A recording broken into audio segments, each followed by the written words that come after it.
Halo, salam kenal semuanya. Saya Helga Yohana Simatupang. Saya adalah dosen di HI UPN Veteran Jawa Timur.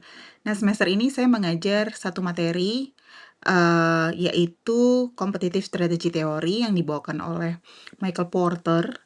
Dan saya semester ini mengajar strategi dan pelibatan komunitas, maka dari itu kita juga harus belajar teori strategi kompetitif ala Porter ini gitu ya. Bagaimana kemudian di dalam satu masyarakat yang berbeda itu pendekatannya juga harus beragam gitu ya. Nggak boleh satu pendekatan digeneralisir untuk semua jenis masyarakat. Oke, siapa sih Porter ini? Porter ini adalah orang Amerika, dia bisnismen dan profesor di Harvard Business School. Dia juga founder dari firma-firma consulting ya, yang cukup terkenal seperti The Monitor Group, yang juga kita kenal dengan Deloitte, dan ada FSG, ada konsultansi terkait social impact gitu ya. Dan Porter dalam pemikirannya, dia berpendapat bahwa bisnis atau dunia usaha itu harus mengembangkan proposisi nilai untuk membedakan mereka dari para pesaingnya dan menciptakan hambatan untuk masuk gitu. Jadi kalau bisa ya kita yang menguasai, kalau bisa rivals kita nggak usah masuk gitu ke ranahnya kita gitu ya. Oke. Jadi pemikiran strategic Porter ini ada beberapa. Yang pertama, sebuah strategi harus secara simultan mampu menjelaskan keterkaitan antara perusahaan pada dirinya dengan lingkungan yang lebih luas di mana ia beroperasi. Sebab adanya kendala dan pengaruh lingkungan ini berhubungan dengan outcomes atau luaran ya dari strategi tersebut gitu. Lalu juga sebuah strategi juga harus memungkinkan adanya perubahan terhadap kebutuhan pembeli gitu ya. Jadi strategi ini juga berubah tergantung gitu ya, di mana perusahaan ini berada gitu. Bisa jadi mungkin di satu sisi dia bisa memimpin pasar dalam suatu waktu di satu negara, tapi mungkin bisa gagal di dalam waktu yang lain di negara yang lain, seperti itu. Jadi memang harus bisa beradaptasi gitu ya.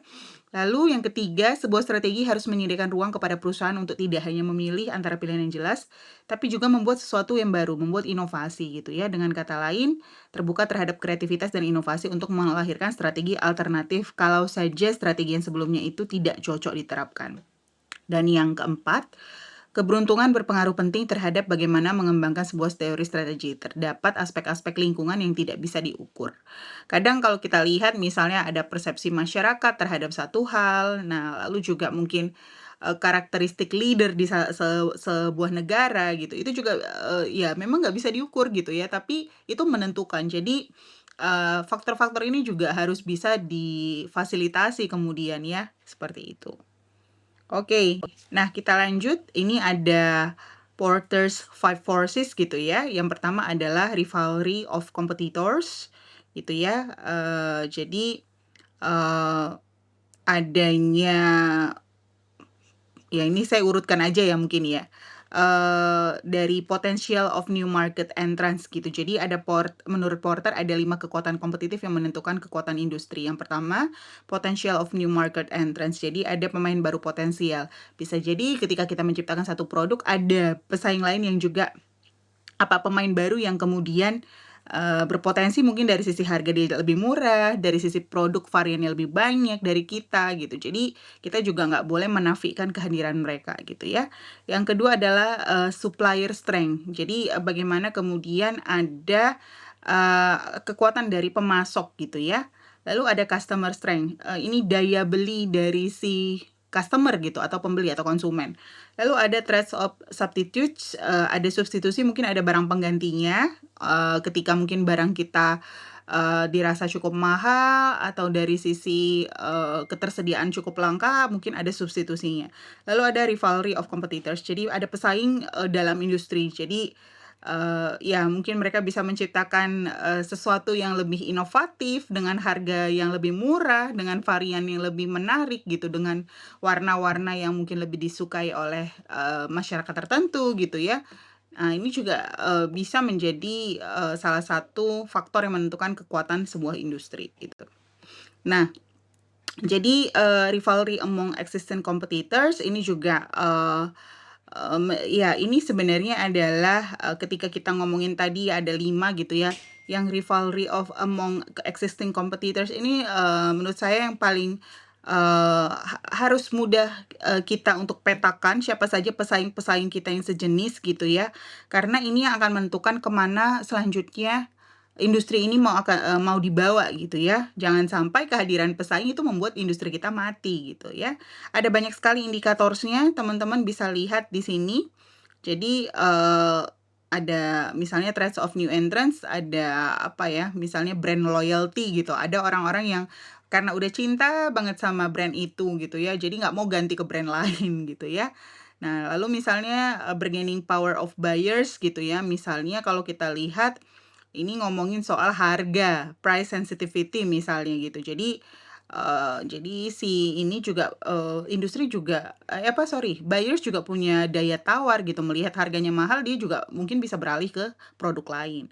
Trade of substitutes products misalnya ini, ada diferensiasi produk gitu ya, ada, mungkin ada harga-harga yang lebih terjangkau, jadi ada ancaman buat produk yang sudah lama mungkin tapi kemudian tidak melakukan inovasi.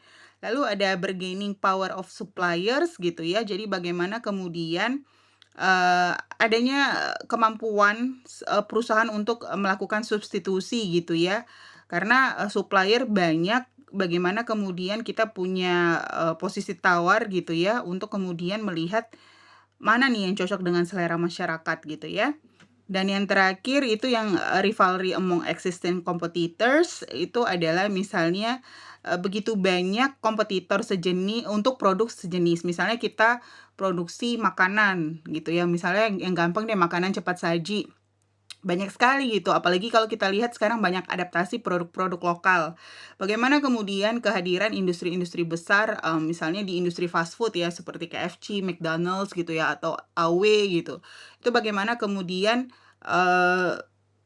menghadapi pesaing-pesaing lokal yang mungkin, secara, harga lebih murah, lalu juga mungkin secara varian dia lebih disukai karena mengadaptasi, kebiasaan makan masyarakat gitu ya. Mungkin ada, jenis-jenis makanan yang diadaptasi, yang rasanya mungkin disesuaikan dengan lidah lokal gitu. Nah jadi, ini juga sebenarnya menjadi tantangan tersendiri buat industri yang, sudah lama di bidang tersebut, tapi kemudian kita melihat perubahan zaman, banyak indikator yang mempengaruhi adanya perubahan selera masyarakat, seperti itu. Jadi, pemikiran strategik dalam pandangan Porter adalah bagaimana menjadikan perusahaan punya posisi yang unik dalam persaingan. Nah, saya, selanjutnya mungkin akan banyak menjelaskan soal produk-produk nih, teman-teman bayangkan saja misalnya di dalam, pikirannya teman-teman, kita ngomongin ini ada 2 industri di dalam industri minyak gitu ya, ada Pertamina versus Shell gitu ya, dengan segala kontroversinya. Shell sendiri kan memang sudah lama ya, melalang buana di dalam industri, bahan bakar minyak gitu. Tapi kemudian, ketika dia masuk ke negara-negara tentu aja ada hambatan-hambatan ya, dan kita lihat sendiri Pertamina dari sisi kualitas juga mungkin, ya kita tahu sendiri ya Pertamina BUMN, monopoli gitu. Tapi bagaimana kemudian ketika Shell datang, walaupun harganya sebenarnya lebih mahal, tapi Shell secara kualitas menurut masyarakat di negara kita itu secara kualitas lebih bagus, kayak gitu. Ya, belum lagi di Pertamina itu ada mungkin masalah korupsi dan lain sebagainya yang kemudian membuat masyarakat jenuh gitu ya.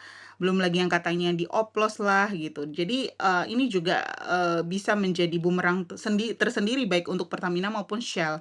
Karena Shell ketika masuk ke Indonesia misalnya, dia harus menghadapi aturan-aturan birokrasi yang mungkin merugikan gitu, padahal dia kan multinational corporation ya. Nah, jadi nggak selamanya juga multinational corporation itu walaupun secara posisi dia sudah secure gitu ya puluhan tahun, tapi ketika masuk di satu negara belum tentu posisi bisa aman gitu. Apalagi kita ngomong Indonesia gitu ya.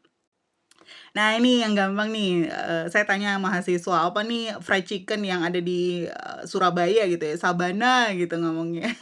Atau mungkin ada di, Bandung gitu ya, atau kalau di Jogja itu ada Olive ya, Olive chicken gitu ya. Kalau di sini mungkin apa ya namanya ya? Saya lupa ya. Sabana di Bandung kalau nggak salah, bukan di Surabaya. Di sini ada mungkin, ya sejenis lah fried chicken yang lokal gitu ya. Nah, ini versus sama KFC gitu ya. secara harga kan jauh ya gitu, tapi, mungkin secara rasa mirip-mirip gitu. Nah, bagaimana kemudian mereka saling berkompetisi? Apa yang harus, dihasilkan inovasinya gitu? Ini contohnya juga Le Mineral versus Aqua. Kita tahu Le Mineral dengan hashtag-nya ada manis-manisnya dan lain sebagainya. Aqua sudah lama sekali gitu ada di Indonesia. Nah, teman-teman bisa bayangkan kalau kita misalnya pergi gitu ke satu toko, kita nanyanya, "Ada Aqua nggak?" Gitu, padahal harusnya kan ada air mineral nggak gitu. Jadi memang yang udah terpatri di otak kita ini, ya itu tadi, ada brand loyalty tadi gitu. Tapi Le Mineral juga sekarang punya, bargaining, power gitu ya, menurut saya dari sisi, konsumen gitu ya, ini juga mereka mungkin karena ngomongin mineral, lebih sehat dan lain sebagainya, mereka punya segmented pasarnya sendiri gitu ya. Oke, ini ada Netflix sama Disney Hotstar, ini 2 platform streaming gitu ya, mungkin, masyarakat kita ya melihat 2 ini yang cukup, populer gitu ya. Tapi, kalau saya melihat juga mungkin Netflix masih lebih diminati daripada Disney atau mungkin di beberapa kalangan masyarakat sebaliknya gitu ya. Lalu ini ada, ya ada mobil ya, ya ada Avanza versus, Convero gitu ya, Wuling gitu. Jadi modelnya mirip-mirip tapi, brand-nya berbeda gitu. Ini juga, dari sisi apa ya, kapasitas ya atau keunggulan ini bisa diperbandingkan. Lalu ada Samsung versus iPhone, ini juga sering sekali kita lihat kalau di, mana-mana iklannya ini saling menyindir ya, ya punya pasarnya sendiri-sendiri. Lalu ada Uniqlo versus H&M gitu ya. Saya, cepetin aja, lalu ada Wardah versus Skintific, yang satu brand lokal, yang satu brand Korea gitu. Ya punya pasarnya sendiri. Oke, ini, saya tetap Indomie nih ya. Ya Indomie versus Samyang. Ya di beberapa orang karena mungkin adanya infiltrasi budaya Korea masuk, mereka pengen coba makanan Korea gitu ya. Tapi menurut saya sendiri ya, lidah saya, Samyang ini juga, tidak selalu bisa dinikmati oleh lidah orang Indonesia, tapi ada beberapa yang memang suka. Indomie kayaknya semua orang Indonesia suka Indomie ya. Oke, ya. Dan yang terakhir mungkin, sebelum saya tutup, ya kita ngomongin maskapai penerbangan dari sisi, dua-duanya, ini ya budget ya, mereka sama-sama yang low cost gitu, tapi apa keuntungan menaiki Lion dan apa keuntungan menaiki AirAsia. Walaupun banyak keluhan di masyarakat, tapi, tetap bisa diperbandingkan, mana yang lebih unggul di beberapa bagian dan mana yang lebih, jelek gitu ya di beberapa bagian. Kalau misalnya kita ngomong Lion ya tentu saja soal cancellation atau delay dan lain sebagainya. AirAsia juga ya mungkin bagasinya, terbatas, tapi ya harganya murah gitu ya. Jadi teman-teman bisa bandingkan dengan contoh-contoh yang ada, ternyata sebuah produk itu ya, dia harus inovatif, untuk bisa menggait pasar, yang dia ingin capai gitu ya. Oke, mungkin sekian yang bisa saya sampaikan, bila ada yang mau dibahas atau dikomentari, teman-teman bisa sampaikan di kolom komentar. Sampai ketemu lagi di sesi sharing dan diskusi berikutnya.